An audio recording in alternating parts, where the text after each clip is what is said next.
Freunde, herzlich willkommen zur zweiten Staffel des Airsoft Talks. Leute, die zweite Staffel hat so ruhig und langsam und leise begonnen, dass ich selber fast gar nicht mitbekommen habe. Aber da ist sie schon. Leute, ich habe euch auch eines gesagt. In der zweiten Staffel wird alles ein bisschen anders laufen.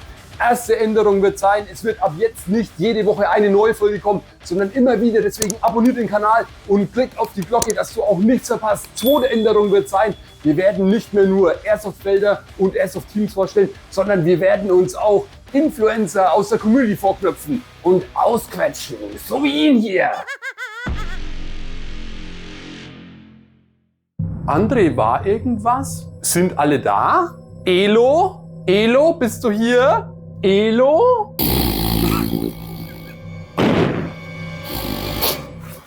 Und los geht der Peter, Leute. Vielen Dank, dass ich heute bei dir zu Gast sein darf. Oder soll ich lieber sagen, bei euch? Ja, bei euch, bei uns. Alles ja, gut, denn sehr eigentlich gerne. seid ihr ja zu zweit, oder? Eigentlich sind wir zu zweit, richtig. Ja. Der Ole ist... Verschleiß, Leute. Ein bisschen Verschleiß ist immer dabei. Genau. Leute, und schön, dass ihr wieder dabei seid. Heute werden wir 3 Hauptblöcke behandeln. Das erste wird sein, wir wollen natürlich was über dich und deine Person erfahren. Das zweite Thema, wir haben im Vorfeld natürlich auch ein bisschen gequatscht und haben beschlossen, dass wir in dieser Folge auch ein paar kritische Themen in Bezug auf Airsoft beleuchten werden. Und der dritte Block, darum soll es ja eigentlich hauptsächlich gehen, wird euer Podcast sein, der Hitman Airsoft Podcast. Schon mal vorab, Link ist in der Beschreibung, Leute. Wenn ihr auf langen Autofahrten seid oder auch nicht, sondern zu Hause, hört mal rein und hört euch die Folgen an. Ist wirklich, wie sagt man da, nicht sehenswert, sondern hörenswert. Hörenswert. Euer Lieblings-Airsoft-Podcast. Ganz genau, Leute. Also hört rein. Sonst dürft ihr nie mehr Airsoft spielen. Schnitt. Also dann schnacken wir nicht lange rum, sondern wir möchten alles über dich erfahren. Los, ich habe gesagt, ausquetschen, Leute. Ja, Oh. ja. Ich bin gespannt. Ich freue mich. Ja, hallo liebe Airsoft-Freunde. Ja, ihr kennt mich wahrscheinlich nur von der Stimme. Jetzt bin ich auch mal vor der Kamera.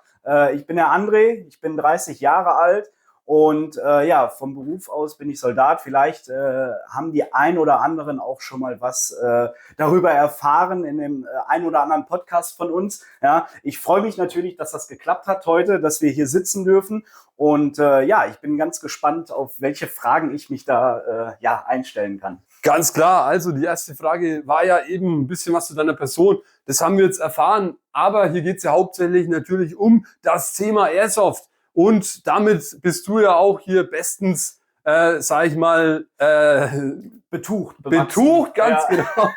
Deswegen wollen wir jetzt natürlich als allererstes auch mal erfahren, wann hat es überhaupt bei dir mit dem Airsoft, mit dem Thema Airsoft angefangen? Wie bist du überhaupt zum Airsoft gekommen? Ja, also das fing bei mir schon ganz früh an. Das war, ich weiß nicht, das war in der Schulzeit schon. Ne? Und man kennt das ja vielleicht, wenn du da als Kind rumläufst und dann war es ja früher noch auf der Kirmes, da hat man da diese Erbsenpistolen gehabt, ja, und das fand ich ganz toll und ich fand das schon immer spannend. Ja, und dann hat sich irgendwann so ergeben, dass wir im örtlichen Stadtwald dann mal ein bisschen rumgelaufen sind, ne, haben uns die erstbesten Kniften aus irgendeinem Shop da gekauft, ne, diese 0815 Plastik-Dinger, ja, jeder kennt's, ne. Ich glaube, wir kennen es alle, ja. Ja, deswegen. Und ja, dann haben wir da ein bisschen rumgespielt, noch unwissend, auch ohne Schutzbrille. Macht das nie, ne? Ohne Schutzbrille darf man auf gar keinen Fall spielen. Ne?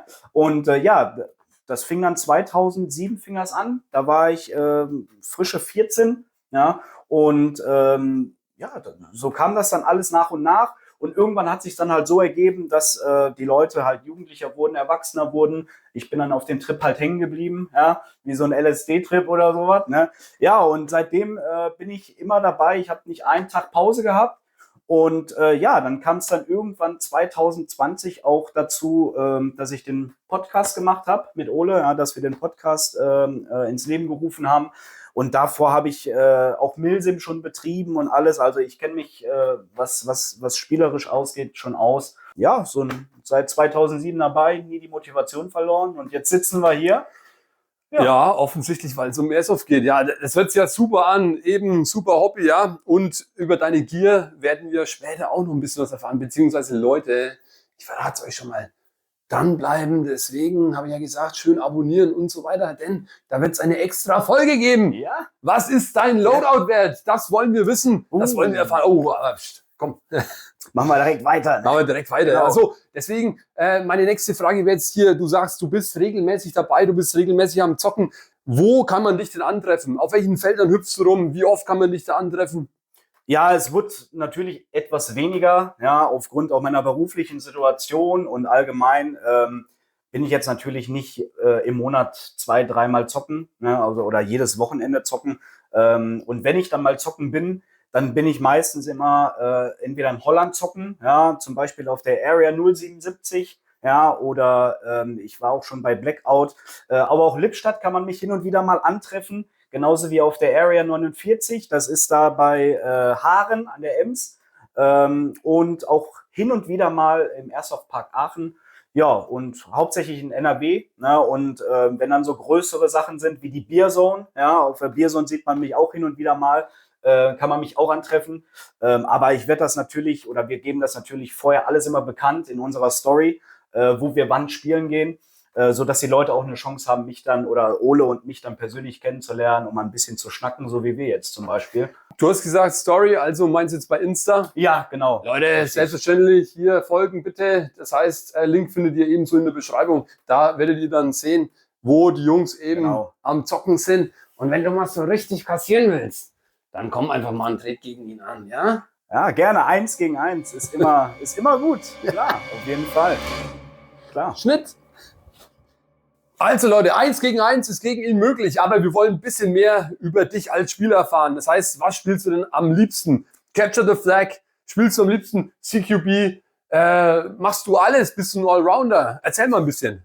Also wenn man es so nimmt, bin ich schon ein Allrounder. Ja, Capture the Flag ist immer super. Ne? Aber seit der Beerzone habe ich gemerkt, ich bin dann doch eher mittlerweile so der Indoor-Spieltyp. Ja, und ich stehe eher so mittlerweile auf die schnelleren Spiele. Ja, Speedsoft ist wieder eine andere Schiene.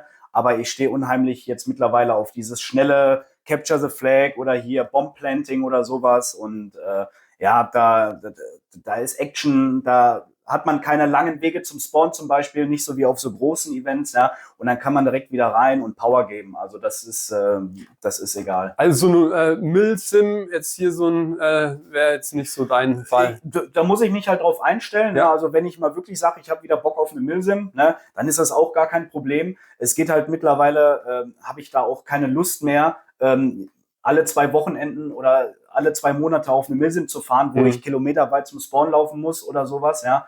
Deswegen bin ich mittlerweile eher der schnellere Typ, wo es dann wieder direkt Action gibt, anstatt 6 Stunden zu warten, wie auf einer Milsim oder sowas. Und dann, eben. Ja, das, also. Hast du ein Messer dabei? Habe ich. Also Leute, lasst euch bloß nicht wegmessern von ihm hier. Obacht, er ist schnell, hat er gesagt. Über ernste Themen wollten wir reden, das tun wir jetzt auch, von außen bezeichnet schon so oft als Krieg spielen. Jetzt würden wir uns dafür interessieren, wie siehst du denn eben ja diese Beschreibung von außen? Ja, das ist immer so ein richtig harscher, so ein richtig harsches Wort, ja, so Krieg spielen. Das ist überhaupt nicht so. Ja? Also früher war es wirklich krass, als viele Amokläufe zum Beispiel waren, ja, dann haben auch manche Medien davon berichtet, Krieg spielen und sowas. Ja? Ich sehe es eher als taktischen Geländesport, ne? Definitiv kein Krieg spielen, weil im Krieg sterben Menschen und alles. Und wenn man jetzt gerade die Medien verfolgt, was in der Ukraine abgeht zum Beispiel, das ist ja absolut nicht unser Ding und da distanzieren wir uns ja auch alle von. Ja? Für mich ist es ein taktischer Geländesport. Um das Ziel zu erreichen, ist es halt notwendig, wenn man sich dann halt abschießt. Ja? Die Paintballer sagen markieren, wir beschießen uns ja mit 6 mm BBs. Ja? Und das ist das halt. Ja? Das ist nichts anderes wie Räuber und Gendarm. So, und nichts anderes ist das. Ja? Und das sehe ich nämlich genauso, wie du es beschreibst. Das ist eine Sportart, könnte man schon sagen. Man bewegt sich, man kommt zusammen. Und der große oder größte Unterschied, der zum Krieg besteht, ist, dass wir am Ende zusammensitzen und ja auch mit den Spielern der anderen Partei dann vielleicht zusammen trinken, genau. Ein Bierchen trinken, zusammen schnacken und eine gute Zeit haben und alle wieder nach Hause fahren. Richtig. Leute, ihr wisst ja, ich war ja auch sehr viel unterwegs. Wer meinen Kanal ein bisschen verfolgt, der weiß das und habe so einiges gesehen und ich kann dir sagen, das hat mit Krieg nichts zu tun. Schon allein als eines der stärksten Argumente aus meiner Sicht ist, dass wir beim Airsoft gewisse Regeln haben, die im Krieg ganz und gar nicht gelten, wie zum Beispiel das bekannte Blindfire, das verboten ist. Im Krieg machst du das sehr wohl, also mit Krieg hat das gar nichts zu tun. Nein. Ein Thema, das jetzt nicht ganz so mit Ernsthaftigkeit behaftet ist wie das gerade eben, aber wir wollten da auch mal kurz drüber sprechen, und zwar das Influencer-Dasein in unserer Community. Ja. Du betreibst ja einen Podcast, ich bin auf YouTube vertreten, wir beide sind aber bei Insta vertreten. Was meinst du, wo ist der Druck denn größer abzuliefern bei Podcasts, wo du jetzt quasi ja keine Bilder liefern musst, sondern ja immer nur das Sprechen, also ich möchte es nicht herabreden, das Sprechen, aber eben keine Bilder. Ich muss davor immer pumpen gehen vor den Bildern, wisst ihr alle, dass ich gut aussehe. Ja, das müsstest du jetzt mit dem Mikro nicht. Ja, erstmal danke, dass du mich als Influencer betitelst. Ja, ich fühle mich da immer geehrt. Ich bin kein Influencer in diesem Sinne, ich mache das aus Spaß, ne? Ich mache das, weil es mir Bock macht. Genauso wie bei dir. Ich glaube aber, dass man sowohl als auch überall Druck hat. Ne? Bei YouTube ist es, man muss geilen Content bringen, egal ob es jetzt das, was der Airsoft Talk macht, ja, oder wenn es jetzt Gameplays sind. Ja? Aber auch wir, Ole und ich, wir machen uns immer wieder Gedanken, wie können wir uns neu erfinden, wie können wir jetzt eine Folge lustig gestalten oder dass es halt nicht so eintönig wird. Da steckt auch ein gewisser Druck dahinter. Aber es ist natürlich alles immer mit dem Hintergrund, wir machen das aus Spaß. Ja? Wir machen das, weil es uns Bock macht. Und ganz anders sieht es natürlich aus, wenn man das hauptberuflich macht. Ne? Da hat man natürlich Druck hinter, da muss man bringen, weil das die Haupteinnahmequelle ist. Ja? Ja. Und genauso ist es bei den Podcastern auch. Wenn man Podcaster als Hauptberuf macht, dann muss man da wöchentlich 2, 3 Folgen raushauen, dass auch natürlich ein bisschen was hängen bleibt. Ne? Ja. So ist das halt. Ne? Aber wir machen das ja alle aus Spaß. Und im Moment habe ich da also Druck nur in diesem Sinne, wie gestalte ich die nächste Folge mit dem Sprechen, wie du schon sagtest, ja, ich brauche nicht mehr darauf zu achten, wie ich äußerlich aussehe. Ne? Ja, ist mir völlig egal, Leute. Genau, ich muss nur darauf achten, dass meine Stimme engelsgleich ist, ne? Deswegen, ja. dass man sich auch gut anhören kann. Ne? Genau. Ja. Nun aber zum Hauptthema dieses Podcasts. Podcast Airsoft Talk. Genau. Wie kam es denn überhaupt zu eurem Podcast und wie seid ihr denn auf den Namen gekommen? Erzähl mal ein bisschen. Ja, also wie kam es dazu? Ja, wie kam es dazu? Woran hat's gelegen? Hat's gelegen? Ja, woran hat es denn gelegen? Woran hat es denn gelegen? Ja, also die Grundidee war 2018 schon da. Ja, also auch schon eine Ecke her sozusagen. Ist schon eine Ecke her, genau. Aber ich habe damals... Hier, darf ich mal kurz einhaken? Ja. Ihr hattet keinen Bock, euch eine Kamera zu kaufen. Deswegen habt ihr gesagt, das war's. Ein Mikrofon reicht aus. Ein Mikrofon reicht aus, das hier. Ich hoffe, du hast den Faden jetzt nicht verloren. Ich habe nicht dafür gesorgt, dass du den Faden verlierst. Nein, alles gut. Ja. Alles gut. Also die Grundidee war 2018. Ja, und dann habe ich immer wieder so gedacht, ey, es gibt überall Podcasts, es gibt englischsprachige Podcasts und so weiter. Ja. Und ich habe mir überlegt, es gibt keinen puren deutschsprachigen Podcast. Und viele haben einfach keinen Bock, englischsprachige Podcasts zu hören, weil die entweder kein Englisch verstehen und wenn sie Englisch verstehen, schnell abschalten irgendwann nach 10 Minuten, weil ihnen das mit diesen ganzen Dialekten und Akzenten irgendwann zu faselig wird. Ja. Ja. Und dann habe ich überlegt und ich kam einfach ich wollte das zu zweit machen. Ich wollte es nicht alleine machen, weil ich auch noch eine Expertise haben oder noch einen dabei haben wollte, mit dem man sich auch ein bisschen austauschen kann. So, und ich habe halt einfach keinen gefunden. Und ich habe halt immer überlegt, wen könnte ich da. Und dann kam es ja so, dass meine Frau irgendwann über WhatsApp-Gruppen, Facebook-Gruppen sich da vernetzt hat mit Mamis und sowas. Ja, und dann kam unsere Tochter.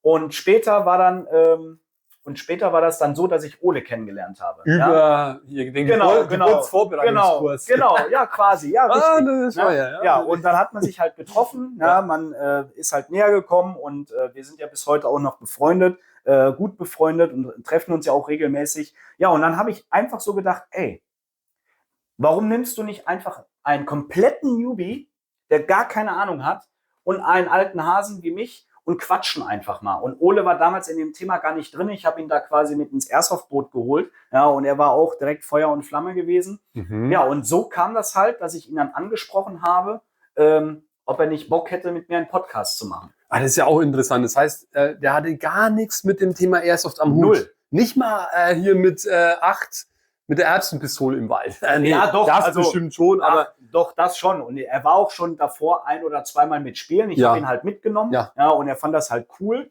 Ja. Ja. Und dann habe ich ihn halt so einfach so direkt angesprochen Ja. und habe ihn gefragt, ob er nicht Bock hätte, einen Podcast zu machen. ja, Ja, über und- Airsoft. Über Airsoft. Ja. Ja. So, und so hat sich das halt alles aufgebaut. Mhm. Ja. Zu dem Namen kamen wir halt, zur Namensfindung, haben wir halt zum Beispiel gesagt, Monday Talk. Dann haben wir aber gedacht, Monday Talk, da müssten wir ja jeden Montag eine neue Folge rausbringen. Mhm. Wurden wir direkt verworfen. So. Und dann kam ich auf die Idee mit Hitman. Mhm. Das heißt ja normalerweise Kopfgeld oder Beauftragter. Ja? So. Das ist aber nicht der Sinn hinter dieses Namens. Denn das I ist ja umgedreht als Ausrufezeichen. Und da ja der meist gerufene Ausdruck Hit ist, Hit, stimmt. Ja. Ja. haben wir Hit genommen, aber das Ausrufezeichen, weil man Hit ruft. Ja? Ja. So, und dann Man mit E, ja, weil es 2 Mehrzahl ist. Ja. Und so entstand halt Hitman. Ja, das finde ich immer cool, wenn natürlich hinter den Namen, was ja meistens so ist, aber es gibt ja oft auch so Billo-Namen, ne, wo einfach hier cool klingen soll, aber keine Geschichte dahinter steckt. Aber tatsächlich, diese Geschichte dahinter finde ich wirklich gut. Ja, das ist ganz gut. Ja, es ist halt, ja. Hier, yeah. Yeah. Und dann geht's natürlich hauptsächlich bei euch um das Thema Airsoft. Ich habe natürlich bei euch auch schon die ein oder andere Folge mir angehört und Sehr gut. ja, und mitbekommen, dass ihr auch ziemlich viele, ja, wenn wir es jetzt mal Influencer nennen, aus unserer Airsoft-Community schon zu Gast hattet und so weiter. Was sind denn bei euch sonst so die Hauptthemen? Was in Planung ist, darüber sprechen wir dann gleich noch, Genau. aber jetzt erstmal zurückblickend. Also uns war es wichtig, dass wir das breite Spektrum ansprechen. Ja. Es gibt ja themenbezogene Podcasts, gibt es ja auch zum Beispiel nur über Milsim, rein über Milsim. Ja. Wir wollten aber die Masse ansprechen. Wir wollten komplett Airsoft ansprechen. Und dann war es so, dass wir die ersten Folgen alle im Duo gemacht haben. Aber uns war schon von Anfang an klar, wir wollen das mit Gästen machen. Ja, so kam es halt, dass wir über alles und jeden reden. Ne? Ja. Zum Beispiel hatten wir jetzt Amy, die so in dem Sinne gar nichts mit Airsoft zu tun hat, sondern mit dem Scharfwaffenbereich. Genau. Dafür aber auf der Dark Emergency war und halt da das ein oder andere auch gemacht hat, wie ein Schließparcours für Airsoft und sowas. Ja. Ne? Ja, genau, ja. Und wie ich auch bei euch gesehen habe, ihr habt zum Beispiel ja auch Themen wie Erste Hilfe im Airsoft, also was ja jetzt nichts mit Airsoft zu tun hat, sondern Erste Hilfe ist ja ein Thema für sich, aber einfach das mit reingenommen, was ja absolut Sinn macht, wie ihr auch in der Folge zum Beispiel erwähnt habt, dass es natürlich auch damals zu Unfällen kommen könnte und so weiter. Und dann sollte man schon wissen, was zu tun ist. Ja. Ja. Das heißt wirklich hier voll umfassend das ganze Spektrum rund um Airsoft habt ihr damit abgedeckt. Und ja, dann möchten wir jetzt auch gleich mal wissen, wie regelmäßig kommen denn von euch Folgen raus? Ja, also früher hatten wir das so alle 2 Wochen. Ja, dann hatten unsere Frauen aber irgendwann gesagt, ey, wir treffen uns jetzt nicht hier, dass ihr unten immer im Kellerchen sein könnt, um Podcast zu machen. Und dann Ja, gab's hier, Podcast hier, ja, genau. Flasche auf ja, und richtig. hier. Und gib ihm. Ja, genau. Ja, und dann haben wir uns halt überlegt, ja, wie können wir es halt machen, dass wir trotzdem halt aber noch bei unseren Frauen sind. Ja, und dann haben wir uns seitdem auch halt durch Corona leider halt auch, ne, über Skype getroffen. So, und dann ging das halt. Dann haben wir uns über Skype getroffen, haben gequatscht. Ola ist da mittlerweile so affin mit dem Schneiden und so und mit dem Ton. Die erste Folge war ja katastrophal, was den Ton anging. Ja, aber wir haben uns potenziell immer gesteigert. Ja, und mittlerweile sind wir so, dass wir alle 2 Wochen, aber trotzdem, dass wir hier bei unseren Frauen sind oder ich das von der Kaserne aus machen kann, was posten beziehungsweise Content bringen, was jetzt im Januar leider nicht der Fall war. Aber ich hoffe jetzt demnächst dann wieder umgesetzt wird und dann immer zum Freitag hin, dass man das Wochenende schön genießen kann. Also dann geht's wieder los, Leute. Dann müsst ihr hier reinhören. Dann kommt im 2-Wochen-Takt wieder was. Oder auch nicht, wie es dann einfach in den Kram passt. Aber ja, ihr liefert dann ab mit Genau so sieht's neuen aus. spannenden Themen und darüber wollen wir jetzt reden. Genau. Kürzlich gab es eine Folge ohne euch. Ja, ohne euch, sondern eure Frauen haben übernommen. Jetzt könnte man ja sich mal überlegen, weil ich glaube, ihr habt es auch gesagt, offen, dass diese Folge ziemlich gut ankam. Ja. übernehmen die Frauen jetzt und ihr werdet quasi rausgeschmissen. Ihr müsst komplett von vorne starten mit einem komplett neuen Podcast. Oder wie ist denn jetzt hier der Sachstand? Da müssen wir mal die Zahlen gucken. Ne? Ja. Also wenn die Zahlen weiter steigen, wenn sie die nächste Folge machen, dann sagen wir, komm, ihr übernimmt das Boot, ne? Und wir machen uns mit was anderem selbstständig. Ne? Genau, ja. Aber, oder die sagen euch, was ihr jetzt macht. Oder die sagen uns, was wir zu machen haben. Ne? Oder sagen uns, wir sollen die Themen vorgeben, ne? Worüber die dann quatschen. Ja. Nein, also die machen das hin und wieder dann. Aber es wird jetzt keine Regelmäßigkeit sein, weil das war auch eine Idee von Oles Frau, dass man vielleicht auch sowas mal machen könnte. Aber das wird jetzt keine Regelmäßigkeit. Zu finden seid ihr, euer Podcast, bei welchen Plattformen? Auf Spotify, auf Apple Podcasts und auf FIO sind wir zu finden im Moment. Link ist natürlich in der Beschreibung, Leute, dass ihr auch zum Podcast zuverlässig findet. Jetzt ist die Frage, wie sieht es denn mit anderen Plattformen aus? Zum Beispiel YouTube. Wäre das denn mal denkbar? Es wäre eine Alternative, ne? Gerade weil ja diese Plattformen auch Geld kosten, wie Spotify jetzt oder Apple Podcasts, ja. Und YouTube eben nicht, ja. Genau, und YouTube halt eben nicht, außer wenn man halt diese Premium-Version nimmt, ne? Aber klar, YouTube ist frei und es ist eine Alternative, dass man sich dann, denke ich mal, irgendwann darüber Gedanken macht, dass man dann auch nur mit unserem Logo auf YouTube dann präsent ist. Und den Podcast eben ganz nur als Podcast zu hören, richtig? Genau, auf YouTube dann. Okay, ja. Also verstehe ich richtig, den Punkt lassen wir jetzt erstmal offen. Genau, den lassen wir erstmal offen und dann wird man, denke ich mal, von uns hören auf YouTube dann oder... Genau, bei Insta in der Story, wie wir schon gehört haben. Also die Leute werden dann informiert. Alles klar. Wir wollen natürlich jetzt auch erfahren, wie es denn weitergeht. Also, Jahresrückblick habt ihr gemacht von 2023, aber was bringt denn dieses Jahr 2024? Möchtest du da ein bisschen was verraten oder ist es streng geheim? Streng geheim? Nein. Ja, hol die Scheine raus. Genau. Nein, also es ist so, wir haben auf jeden Fall wieder ein paar Anfragen. Ja, ich mache mir immer so eine Gästeliste, mache ich hier so Notiz auf meinem Handy. Wir haben auch den nächsten Gast, haben wir zwar noch nicht abgedreht, sage ich jetzt mal, aber wir sind im Kontakt, dass wir einen Termin finden, um den Gast dann reinzunehmen.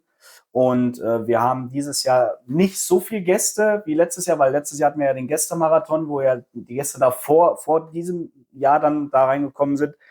Und dann gucken wir einfach mal. Also es sind jetzt im Moment 4 Gäste, die zugesagt haben. Und der Rest entwickelt sich. Also man kann uns auch immer gerne anschreiben. Wenn ihr Bock darauf habt, könnt ihr uns gerne immer auf Instagram eine DM schreiben oder so. Ne? Das ist gar kein Problem. Wir beißen ja nicht. Ne? Und wir schreiben wirklich jedem zurück. Ja? Also wir kriegen noch keine Millionen Nachrichten, dass wir nicht allen schreiben können. Also wir schreiben definitiv immer zurück. Und dann ergibt sich das eine oder andere. Okay, heißt es, 2024 werden wir von euch zu hören, bekommen Themen rund um Airsoft, um das Spiel, aber natürlich auch wieder Persönlichkeiten aus der Community. Genau, ja. Nenne ich jetzt mal Persönlichkeiten. Ja, der erste Gast, den wir dieses Jahr haben, der hat nicht so viel mit Airsoft, also ich glaube fast gar nichts mit Airsoft zu tun. Ist mein Mikro noch an? Hallo, Test? Ja? Nein. Die Sendung ist zu Ende. Noch nicht ganz, Leute. Du wolltest noch was sagen? Ja, ich wollte mich da an euch mal richten. Oh, Leute, jetzt zieht euch warm an, ne? Wir sind eine riesengroße Airsoft-Community und mich würde es wirklich sehr freuen, wenn es ganz viel Liebe natürlich gibt, Liebe im Sinne von Zusammenhalt und nicht immer gegenseitig hier, wer ist der Geilste, wer hat das krasseste Loadout und so. Nein, wir sind eine starke Community und so wie wir beide das Video jetzt hier gedreht haben und uns so gut verstehen, so soll es eigentlich immer sein und auf dem Feld sind wir zwar immer Rivalen, aber im Großen und Ganzen sind wir eine große Community, die zusammenhalten muss, weil wir sind ja doch schon eine Randsparte und deswegen müssen wir da immer vorwärts gehen und Airsoft in die weite Welt raustragen und den Leuten zeigen, dass wir nicht einfach nur chipsfressende Idioten sind, sag ich mal, die nur hinterm PC hocken und nichts Besseres zu tun haben. Dem haben wir nichts hinzuzufügen. Deswegen schaltet morgen wieder ein, denn wir wollen wissen, wie viel ist sein Loadout wert. Seid gespannt. Seid gespannt. In diesem Sinne bedanke ich mich wieder mal fürs Zusehen. Es ist ganz wichtig, dass du beim nächsten Mal wieder dabei bist. Es ist sehr wichtig, dass du den Podcast abonnierst, dass du meinen Kanal abonnierst, dass du immer komplett bis zum Ende durchschaust und auch durchhörst. und beim nächsten Mal wieder dabei bist. Genau. Habe ich schon mal gesagt, glaube ich, ne? Richtig. Egal, ciao.